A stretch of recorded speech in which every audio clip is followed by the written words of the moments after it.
दोस्तों, इंग्लिश को लेकर अगर आप वाकई सीरियस हैं तो मैं आपको स्ट्रांगली रिकमेंड करूंगा कि आप वर्ड पावर मेड इजी किताब को ज़रूर पढ़ें।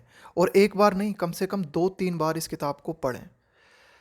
क्लासिक इंग्लिश ऐप पर यह किताब एक कोर्स के रूप में उपलब्ध है, जहां डेमो वीडियोस भी अवेलेबल हैं, जिन्हें देख के आप समझ सकते हैं कि कोर्स कितना बेहतरीन है। तो खास करके जो हिंदी माध्यम के विद्यार्थी हैं उनके लिए तो ये कोर्स जो है बिल्कुल एक वरदान की तरह है। तो मैं आपको स्ट्रांगली रिकमेंड करूँगा कि कोर्स को चेक करें, इस किताब को उठाएं और कम से कम 2-3 बार इस किताब को पढ़ें। इंग्लिश से संबंधित आपकी जो समस्या है ना, वो काफ़ी हद तक सॉल्व हो जाएगी। क्योंकि जो समस्या है हमारी, वो मेन समस्या है वोकेबलरी की। वर्ड पावर जो है ना, वो बहुत कमज़ोर है हमारी। तो अब आते हैं आज के एडिटोरियल पे।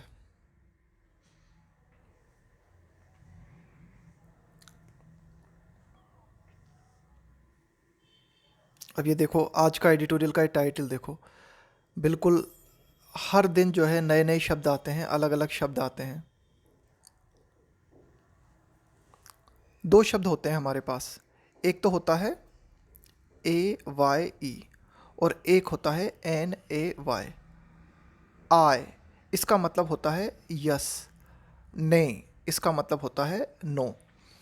तो यहाँ पे ये जो टाइटल दिया गया ना, प्लूरल बना दिया, एस लगा दिया यहाँ पे भी एस लगा दिया। आयस एंड नेस। कोई भी टॉपिक है जिसके ऊपर बातचीत चल रही है, जिसके ऊपर डिबेट चल रही है, तो उसके पक्ष में कितने हैं, यानी कि यस कहने वाले कितने हैं, और उसके विपक्ष में कितने हैं, यानी कि नो कहने वाले कितने हैं। तो यहाँ हम एक मुद्दे की बात करेंगे और उस मुद्दे के लिए कहा गया है कि भाई कितने लोग उसके समर्थन में हैं और कितने लोग उसके विरोध में हैं। Ayes and nays. Higher turnout is worth striving for. देखो, टर्न आउट का मतलब होता है, यहाँ पे हम टर्न आउट जो बात कर रहे हैं ना, वो बात कर रहे हैं कि जो मतदाता हैं उनका उपस्थित होना, यानी कि कितने लोग मत डालने आए। तो हम कहेंगे कि भाई ज़्यादा लोग आए तो कहेंगे कि higher turn out. Is worth, worth का मतलब होता है डिज़र्व करना, लायक होना। स्ट्राइव का मतलब होता है किसी चीज़ को पाने की कोशिश करना। स्ट्राइविंग फॉर, ठीक है, कि जो मतदाता हैं उनकी उपस्थिति ज़्यादा हो, ये कुछ ऐसी बात है जो कि पाने लायक है। कोशिश करनी चाहिए हमें कि टर्नआउट जो है वो ज़्यादा हो, बट लेकिन not without sufficient safe guard. Safe guard का मतलब होता है बचाव, यानी कि एहतियात, सतर्कता, सावधानी। कि हायर टर्नआउट को पाने का प्रयास करना चाहिए, लेकिन साथ ही साथ जो एहतियात हैं वे भी पर्याप्त होने चाहिए, यानी कि पर्याप्त बचाव के साथ, पर्याप्त सावधानी के साथ हमें ये काम करने का प्रयास करना चाहिए। कुल मिला के जो निष्पक्षता है वो प्रभावित नहीं होनी चाहिए। आगे देखते हैं। गिवन, गिवन का मतलब होता है इस बात को देखते हुए, इस बात को ध्यान में रखते हुए। The regional variations, regional variation का मतलब हुआ क्षेत्रीय विविधताएं। इन डेमोग्राफिक ट्रेंड, डेमोग्राफिक का मतलब है जनसंख्या से संबंधित। एंड इकोनॉमिक अपॉर्चुनिटीज़, इसका मतलब ये हुआ कि इस बात को ध्यान में रखते हुए कि भारत की जो विभिन्न क्षेत्रीयता को अगर हम देखें तो वहाँ जनसंख्या का अलग अलग पैटर्न है। भारत के विभिन्न क्षेत्रों में जो आर्थिक अवसर हैं वे भी अलग अलग हैं। तो इन सब बातों को देखते हुए India has a high rate of migration. Bharat के भीतर बहुत ज़्यादा मात्रा में हमें माइग्रेशन देखने को मिलता है, यानी कि जैसे राजस्थान, MP, UP, बिहार के लोग हैं, वे दिल्ली चले गए, मुंबई चले गए, कोलकाता चले गए। तो इस तरह का जो रेट ऑफ माइग्रेशन है वो बहुत ज़्यादा देखने को मिलती है। विच डबल्ड इन द, अब ये जो रेट ऑफ माइग्रेशन है ये डबल हो गई कब? इन द सेंसस डिकेड, जनसंख्या दशक 2001 से 2011। 2001 से 2011 का जो जनसंख्या दशक है, इसमें जो रेट ऑफ माइग्रेशन है वो पहले की तुलना में डबल हो गई। Migrants often see their political and economic rights compromised. कि जो भी माइग्रेंट्स होते हैं, जो भी प्रवासी लोग होते हैं, वे अक्सर ये पाते हैं कि उनके जो राजनीतिक अधिकार हैं और जो आर्थिक अधिकार हैं, कॉम्प्रोमाइज़ का मतलब है कि भाई जो चीज़ आपको पूरी तरीके से मिलनी चाहिए वो नहीं मिल पा रही, at their place of origin and residence, कि at their place of origin यानी कि जहाँ का व्यक्ति मूल निवासी है और अभी व्यक्ति फ़िलहाल जहाँ रह रहा है, तो व्यक्ति ये पाता है कि वह अपने राजनीतिक अधिकारों और इकोनॉमिक अधिकारों का पूरी तरीके से प्रयोग नहीं कर पा रहा है। The ECI election commission of India, Bharat का जो चुनाव आयोग है, हैज़ नाउ प्रपोज्ड, उसने ये प्रस्ताव रखा है, ये प्रस्ताव दिया है क्या, अ मैकेनिज़्म, कि एक सिस्टम लाया जाए, एक तंत्र लाया जाए, टू फैसिलिटेट का मतलब होता है और ज़्यादा सुविधाजनक बनाना, रिमोट वोटिंग, रिमोट का मतलब होता है दूरस्थ, रिमोट वोटिंग का मतलब हुआ कि आप अपनी कॉन्स्टिट्यूंसी में नहीं हो, आप अपने जो आपका जो वोटिंग क्षेत्र है वहाँ पे आप नहीं हो, वहाँ से आप दूर हो, लेकिन वहाँ से दूर होके भी आप जो है अपने क्षेत्र में वोटिंग कर सको। तो इसको जो है सुलभ बनाया जाए, इसके लिए इलेक्शन कमीशन ऑफ इंडिया ने एक प्रस्ताव रखा है। फॉर डोमेस्टिक माइग्रेंट्स, यहाँ डोमेस्टिक माइग्रेंट्स से मतलब है घरेलू प्रवासी, यानी कि जो एक राज्य से दूसरे राज्य में या फिर दूसरी जगह पे जो है चले गए हैं ना, उन प्रवासियों के लिए बात कही गई है, डोमेस्टिक माइग्रेंट्स, यानी कि जो, ये ऐसा भी ज़रूरी नहीं है कि एक राज्य से आप दूसरे राज्य में चले गए, बस इसका मतलब ये है कि आप उस जगह नहीं हो जहाँ वोटिंग में आपका नाम है ना, वहाँ से आप दूर हो।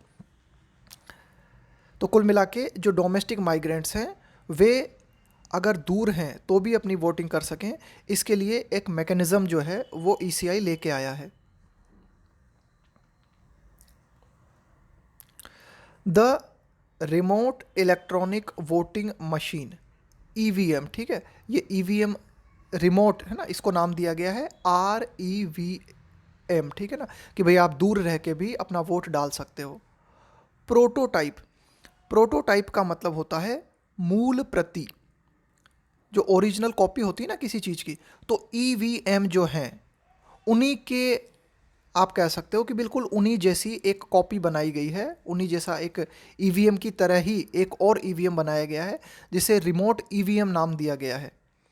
कैन बी यूज्ड, इस रिमोट EVM को यूज किया जा सकता है for up to 72 constituencies simultaneously, कि 72, जो आप कह सकते हो जो 72 जो चुनावी क्षेत्र हैं है ना, आपकी जो भी कॉन्स्टिट्यूंसीज हैं, तो कम से कम 72 जो चुनावी क्षेत्र हैं उनके लिए एक साथ REVM को यूज किया जा सकता है फ्रॉम कहाँ से, सिंगल रिमोट पोलिंग बूथ, की दूरस्थ जगह पे, पोलिंग बूथ का मतलब है वोट डालने के लिए जो बनाया जाता है ना जगह, उसके लिए कहा गया है कि दूरस्थ यानी कि दूर स्थित जो पोलिंग बूथ है वहाँ से 72 जगहों पर एक साथ जो है वोटिंग की जा सकती है। The ECI has invited political parties for a demonstration, का मतलब होता है प्रदर्शन, ऑफ द प्रोटोटाइप का मतलब है ये जो प्रति बनाई गई है, ये जो REVM को बनाया गया है, ऑन जनवरी 16, तो ECI ने 16 जनवरी को ये जो REVM बनाया गया है इसके प्रदर्शन के लिए सभी पॉलिटिकल पार्टीज़ को इनवाइट किया है। A concept note by the commission takes into account, take into account का मतलब होता है इस बात को अपनी जानकारी में लेना, इस बात का ध्यान रखना। तो ये एक ऐसा विचार है जिसके लिए इलेक्शन कमीशन ऑफ इंडिया ने इस बात को ध्यान में रखा है। किस बात को ध्यान में रखा है, द लीगल, कानूनी। अब देखो ये जो नया सिस्टम आप लाने जा रहे हो इससे जुड़ी हुई कई कानूनी बातें हैं। ऑपरेशनल का मतलब है फंक्शनल, किसी चीज़ का काम करना। एडमिनिस्ट्रेटिव, प्रशासनिक पहलू। And technological challenges. तो देखो ये जो नया मैकेनिज़्म लाने जा रहे हैं इसके सामने कई चुनौतियां हैं, कानूनी चुनौतियां हैं, ये काम कर पाएगा या नहीं कर पाएगा, प्रशासनिक चुनौतियां हैं, तकनीकी चुनौतियां हैं ना। एट हैंड का मतलब है जो कि बिल्कुल निकट है आपके पास, है ना, नियर इन टाइम और पोजीशन, यानी कि ये चुनौतियां बिल्कुल निकट हैं। ये जो भी हमने बात की, प्रशासनिक चुनौतियां, तकनीकी चुनौतियां, कानूनी चुनौतियां।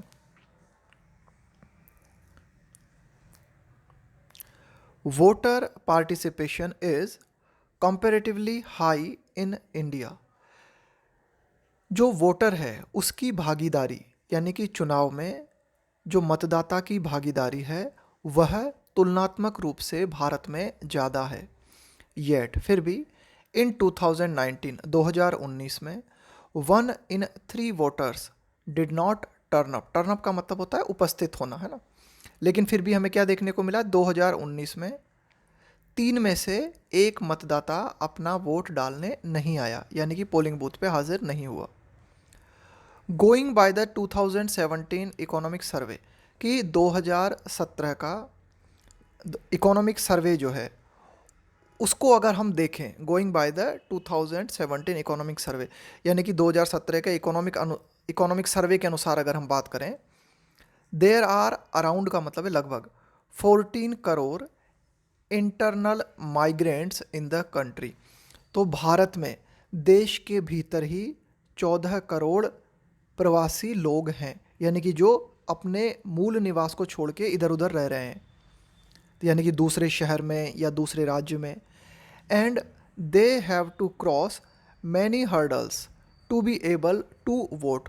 और जो लोग दूसरी जगह पे काम कर रहे हैं भारत के भीतर, हर्डल का मतलब है बाधाएं, तो उन्हें कई बाधाओं को क्रॉस करना पड़ता है अपने वोट को डालने के लिए, यानी कि वे अपना वोट डालने में एबल हो सकें, सक्षम हो सकें, इसके लिए उन्हें कई बाधाओं को क्रॉस करना पड़ता है। Anything that advances their right, यहाँ एडवांस का मतलब है किसी चीज़ को और आगे ले जाना, है ना, उसको और मजबूत बनाना, उसे और आगे ले जाना, ठीक है, improvement. Any thing that advances their rights, कि कोई भी ऐसी बात, राइट्स का मतलब है यहाँ पे अधिकार, जो कि मतदाताओं के अधिकारों को और इम्प्रूव करती है, मस्ट बी वेलकम्ड, उसका स्वागत जरूर किया जाना चाहिए।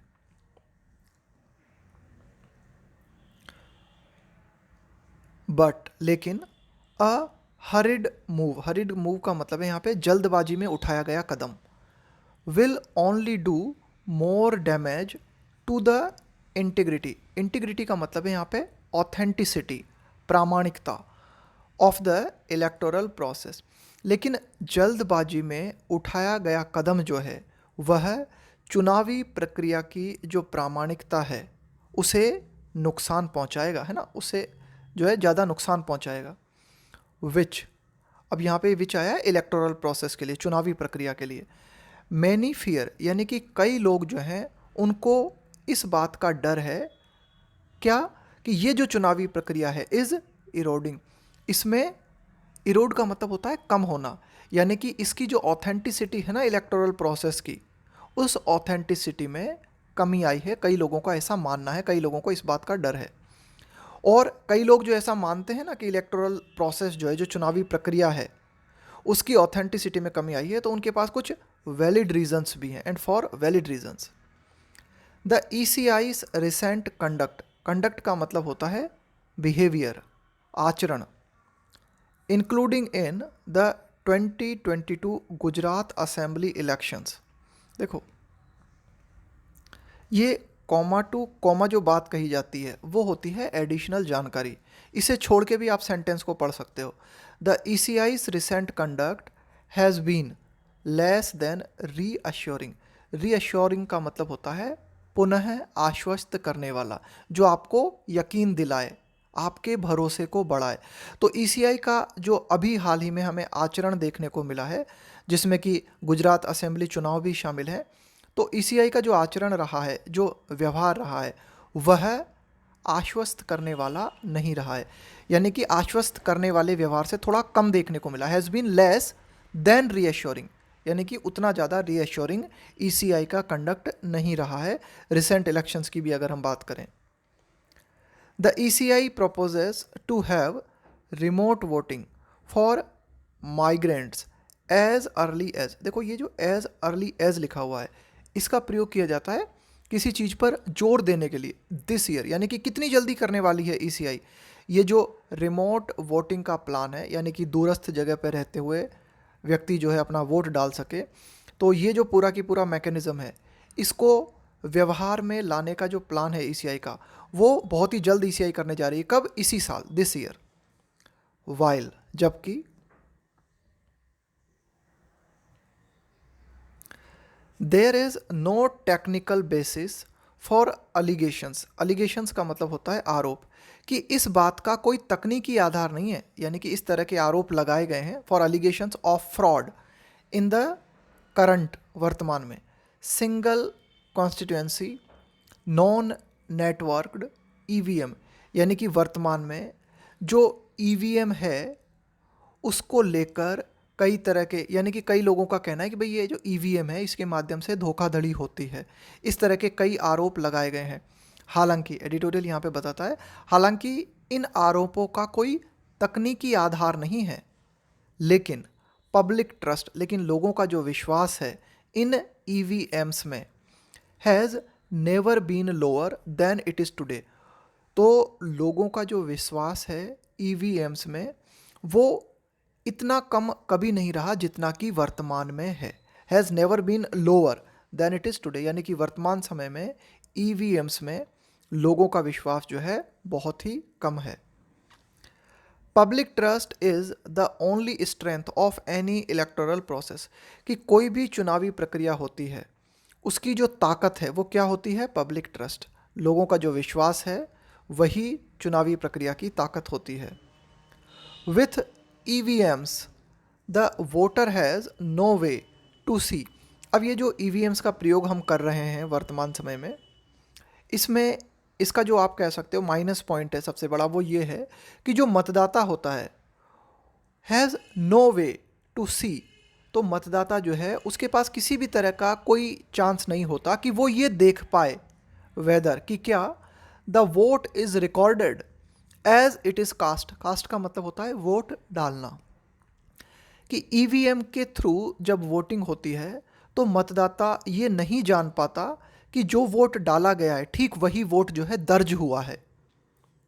द ईसीआई's एम्बिशियस प्लान, ईसीआई का ये जो बहुत ही महत्वाकांक्षा से भरा हुआ प्लान है, कम्स, आता है यानी कि आया है, अगेंस्ट दिस बैकड्रॉप, बैकड्रॉप का मतलब होता है पृष्ठभूमि, ऑफ पब्लिक स्केप्टिसिज्म।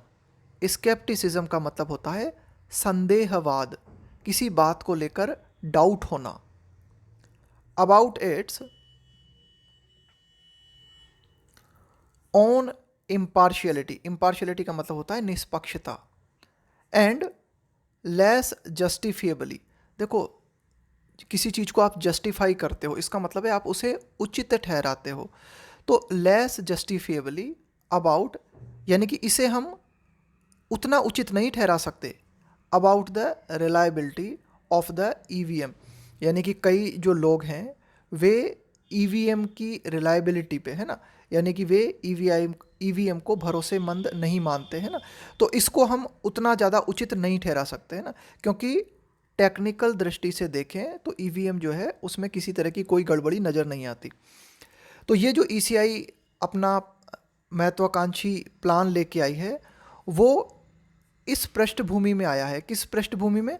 कि लोगों का जो संदेह है किस बारे में? अबाउट इट्स ऑन इम्पार्शियलिटी, यानी कि ईसीआई की जो निष्पक्षता है उसको लेकर लोगों में संदेह है। हालांकि इस बात को हम उचित नहीं ठहरा सकते, लेकिन ये बात भी हमें देखने को मिली है क्या, कि लोगों की जो रिलायबिलिटी है ईवीएम्स पे वो उतनी ज़्यादा नहीं है। द प्रोपोज्ड प्लान, ईवीआईएम के द्वारा जो प्रस्तावित योजना है, will add more questions to the mix.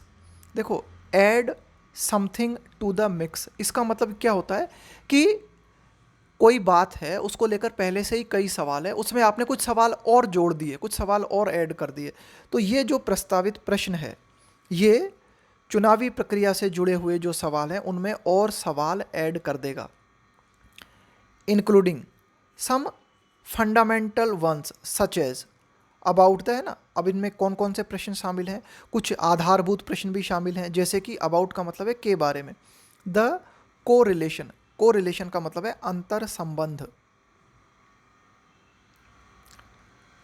Between citizenship and territoriality, citizenship का मतलब हो गया नागरिकता और टेरिटोरियलिटी का मतलब हो गया क्षेत्रीयता, है ना। कुछ आधारभूत प्रश्न भी जो है खड़े होंगे, जैसे कि नागरिकता और क्षेत्रीयता के बीच में अंतर संबंध। इन एन इरा, इरा का मतलब है यहाँ पे युग, ऑफ अनप्रेसिडेंटेड, अनप्रेसिडेंटेड का मतलब होता है अभूतपूर्व, कोई ऐसी बात जो कि पहले नहीं देखी गई, जो कि पहली बार हो रही है, उसको हम बोलेंगे अनप्रेसिडेंटेड, अभूतपूर्व। ह्यूमन मोबिलिटी, मोबिलिटी का मतलब होता है गतिशीलता, यानी कि वर्तमान युग में, जिस युग में हम रह रहे हैं, वहाँ मानव की जो गतिशीलता है वो बहुत ही ज़्यादा अभूतपूर्व है, यानी कि पहले मानव इतना गतिशील नहीं था जितना आज के युग में हम देख रहे हैं। तो इस युग में the idea of portable voting right, देखो आप जब बोलते हो पोर्टेबल, पोर्टेबल का मतलब है जिसे आप आसानी से एक जगह से दूसरी जगह ले जा सकते हो। जैसे मान लो पोर्टेबल रेडियो सेट है, पोर्टेबल टीवी सेट है, जिसे आप आसानी से अपने साथ ले जा सकते हो। तो ऐसे युग में जहाँ मानव की जो मोबिलिटी है वो बहुत ही ज़्यादा है, ऐसे युग में ये जो विचार है कि जो वोटिंग राइट्स है उसे पोर्टेबल बना दिया जाए, इज वर्थ कंसिडरिंग। तो ये जो विचार है, वर्थ का मतलब है डिज़र्व करता है, इस बात के लायक है। कंसिडर का मतलब होता है विचार करना, कि ये जो आइडिया है पोर्टेबल वोटिंग राइट्स का, इस पर विचार किया जाना चाहिए, ये आइडिया बहुत ही अच्छा है और विचार करने लायक है। But it will have far reaching, far reaching का मतलब होता है दूरगामी, रेमिफिकेशंस का मतलब होता है परिणाम। लेकिन ये जो विचार है, यानी कि अगर ये जो पोर्टेबल वोटिंग राइट्स है इसे हम व्यवहार में लेके आते हैं तो इसके बहुत ही दूरगामी परिणाम होंगे, और ये जो परिणाम है that should be accounted for, account for का मतलब भी यही होता है किसी बात पर विचार करना, है ना, उसके बारे में सोचना, उस पर विचार करना। तो कुल मिला के इसके कई दूरगामी परिणाम होंगे और उन परिणामों पर विचार करना आवश्यक है, उन परिणामों पर विचार किया जाना चाहिए। डिफाइनिंग, परिभाषित करना, a migrant, defining a migrant who is eligible to vote remotely is going to be controversial, कि कोई भी प्रवासी किसे माना जाए, यानी कि यहाँ हम बात कर रहे हैं इंटरनल माइग्रेंट्स की, ठीक है, कि कोई भी जो वोटर है उसे माइग्रेंट कब माना जाए, है ना, कि भाई उसको एलिजिबल माना जाए। एलिजिबल का मतलब है योग्य, कि भाई कोई भी व्यक्ति जो कि माइग्रेंट है और वो योग्य है कि वो जो है वोट कर सकता है रिमोटली, है ना, दूर रह के वोट कर सकता है। तो ये बात जो है काफ़ी ज़्यादा विवादास्पद होने वाली है। ये प्रश्न जो है बहुत ही ज़्यादा विवादास्पद रहेगा कि भाई कौन व्यक्ति अपने क्षेत्र से कितनी दूरी पर है कि उसे हम माइग्रेंट वोटर मान सकते हैं। फॉर इंस्टेंस, उदाहरण के तौर पे, when does a migrant at a place become a resident, कि किस समय कि कोई भी जो माइग्रेंट है, मान लो वो किसी पर्टिकुलर स्थान पे है, तो वो मतलब किस जगह पे आकर, किस स्थान पे होने पर व्यक्ति जो है रेसिडेंट माना जाएगा और माइग्रेंट नहीं माना जाएगा, ये कैसे तय किया जाएगा, यानी कि वो कितनी दूरी होगी। कि मान लो कोई भी व्यक्ति है जो कि अपने ओरिजिनल स्थान पे तो नहीं है लेकिन उससे थोड़ी सी दूर है, 1 kilometre, 2 kilometre, 10 kilometre, 100 kilometre, 500 kilometre, तो मतलब किस पॉइंट पे हम उसको ये मानेंगे कि अब ये माइग्रेंट नहीं है, अब ये रेसिडेंट हो गया, और अब ये रेसिडेंट नहीं है, अब ये माइग्रेंट हो गया। Even the ECI had expressed doubts about the practicality, practicality का मतलब होता है किसी भी चीज़ की फिजिबिलिटी, उसकी व्यवहारिकता, ऑफ रिमोट वोटिंग राइट्स, कि ये जो रिमोट वोटिंग राइट्स हैं इनकी व्यवहारिकता के बारे में ECI ने पूर्व में संदेह व्यक्त किए थे। For migrants in the past, कि जो भी माइग्रेंट्स हैं, जो भी प्रवासी लोग हैं, इनके रिमोट वोटिंग राइट्स के बारे में पूर्व में या पास्ट में ECI ने भी संदेह व्यक्त किए थे। यानी कि ECI का भी मानना था कि ये जो प्लान है रिमोट वोटिंग राइट्स का, ये शायद प्रैक्टिकल नहीं है। मीनवाइल, इसी बीच, there is also an active demand, कि इस बात की भी एक एक्टिव डिमांड देखने को मिलती है, यानी कि सक्रिय रूप से इस बात की भी मांग की जा रही है, किस बात की, for voting rights for NRI, non resident Indian, यानी कि जो NRI हैं, यानी कि ऐसे लोग जो भारतीय हैं और विदेशों में रह रहे हैं, वे भी जो है डिमांड कर रहे हैं कि भाई उन्हें भी वोटिंग राइट्स मिले, है ना, कि भाई वे भी जो है वोट डाल सकें किसी तरह से। तो इस बात की भी डिमांड देखने को मिल रही है। Higher turnout is worth striving for. Higher turnout का मतलब हुआ कि जहां वोट डल रहे हैं वहां पर ज़्यादा मात्रा में वोटर्स का उपस्थित होना। तो ठीक है कि हायर टर्नआउट जो है कुछ ऐसी बात है जो कि प्राप्त करने लायक है। वर्थ का मतलब है कि ये डिज़र्व करती है, इस लायक है। स्ट्राइव का मतलब है किसी चीज़ को पाने का प्रयास करना। ठीक है कि हाई टर्नआउट होना चाहिए और इसके लिए हम सबको प्रयास करने चाहिए, है ना। बट लेकिन not without sufficient safeguard. Safeguard का मतलब होता है सावधानी, सतर्कता, सुरक्षा, एहतियात। लेकिन हायर टर्नआउट को पाने का जो प्रयास है वह बिना सेफगार्ड्स के नहीं होना चाहिए, यानी कि पर्याप्त एहतियात जरूर बरते जाने चाहिए, है ना। यानी कि सावधानियां बरतना बहुत ही ज़रूरी है ताकि जो वोटिंग प्रक्रिया है उसकी इम्पार्शियलिटी सुरक्षित रहे।